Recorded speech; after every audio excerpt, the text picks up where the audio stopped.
د نیوز پریشن لیدونکو السلام علیکم ستړي مشه په موکړه تازه لاندو مهمو خبرونو ته د فاریاب د امنیه قوماندان وای اسلامي امارات له وشتمن دښمن سره مخ دی. د فاریاب د امنیه قوماندان نیک محمد حذیفه وای ک اسلامي امارات غواړي چې هیواد کې سلسله امنیت ټینګ شي، اوسګرتیا د ختمه کړي او خلکو ته د کار زمینه برابر کړي.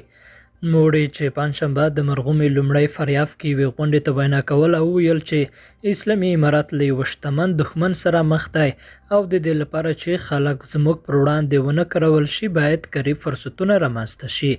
د فاریاب د امنیه قوماندان د اسلامي امارات پر مشرانو غږ وکړ چې هیواد کې داسې پروژې په لار واچوي څو خلکو ته د عاید سرچینې وګرځي او فرمټ یې خپل اقتصادي ستونزې حل کړي. بل لورته د طالبانو تازه حکم له شپږم ټولګي پورته نجونو لپاره ښوونیز کورسونه منع اعلان شول. طالبانو د حکومت د پوهنې وزارت د یو رسمي مکتوب په خپرولو سره د روزنیزو کورسونو درسونه له شپږم ټولګي نه پورته د نجونو لپاره منع اعلان کړل.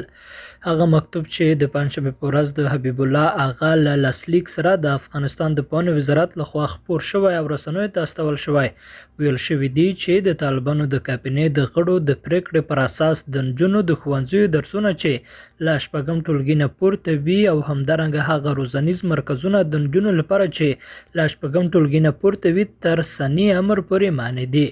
د طالبانو د حکومت د پوهنې وزارت یو مقام چې نه غوښتل نوم یې په راپور کې یاد شي له ازادۍ راډیو سره په خبرو کې د دغه مکتوب محتویات تایید کړل. د طالبانو د حکومت د پوهنې وزارت ویاند او د طالبانو نورو مقاماتو تر اوسه پورې په دې اړه څه نه دي ویلي. د سهشنبې په ورځ طالبانو د یو رسمي مکتوب په خپرولو سره د لوړو زده کړو خصوصي او دولتي مرکزونو دروازې د افغانستان د نجونو او ښځو پر مخ وتړلې. د طالبانو له بیا ځلې واکمنۍ وروسته په افغانستان کې له شپږم ټولګي پورته د نجونو ښوونځي په ټول افغانستان کې وتړل شول، خو داسې راپورونه هم شته چې په بلخ ولایت او نورو شمالي ولایتونو کې ښوونځي او د نجونو پر مخ پرانیستي وي. قدرمنو لیدونکو له ملتیا مو مننه.